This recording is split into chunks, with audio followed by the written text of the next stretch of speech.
Pawan Kalyan impact ఎవరి మీద పడుతుంది? పవన్ తనుగా గెలవగలడా హైదరాబాద్‌లో గాని, లేకపోతే గనక తెలంగాణలో 2028లో గాని అంటే అసాధ్యం. ఇండివిడ్యువల్‌గా గెలవడం అసాధ్యం.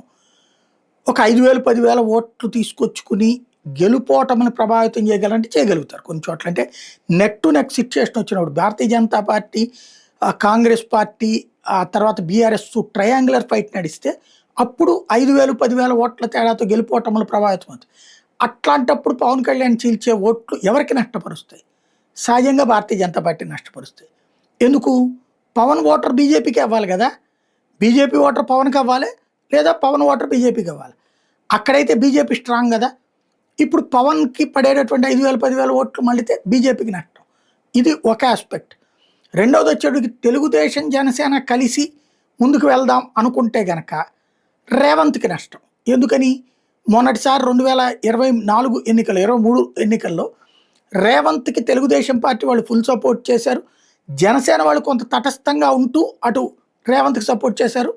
మనకు అనుకూలంగా ఉంటాడన్నారు. వైసీపీ వాళ్ళు అటు బీఆర్ఎస్‌కి సమర్థించినటువంటి పరిస్థితి. లోకల్‌గా అంటే వైసీపీ సింపథైజర్స్ అయిన హైదరాబాద్‌లో ఉన్న ఆంధ్ర సెటిలర్స్. ఇప్పుడు వాళ్ళదంతా మార్పు ఉంటుంది. ఇప్పుడు బీఆర్ఎస్ వైపు వైసీపీ వాళ్ళు ఫిక్స్డ్. టీడీపీ వాళ్ళు ఇటు రేవంత్‌కి వెళ్ళిన వాళ్ళు వెనక్కొస్తారా? వీళ్ళిద్దరూ ఇతను పవన్ కళ్యాణ్ ఇదే కసిగా చూపెడితే రేపు మున్సిపల్ కార్పొరేషన్ ఎన్నికల్లో లెక్క తేలిపోతుంది.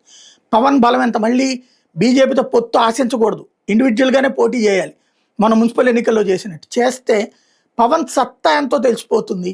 పవన్‌కి ఎన్ని కార్పొరేషన్లు గెలవగలుగుతారు, ఎన్ని కార్పొరేషన్లు డిపాజిట్లు సాధించుకుంటారు అన్నటువంటిది. అది తేలితే 2029 ఎన్నికలకి స్పష్టమైనటువంటి అవగాహనతో వెళ్ళడానికి వీలవుతుంది.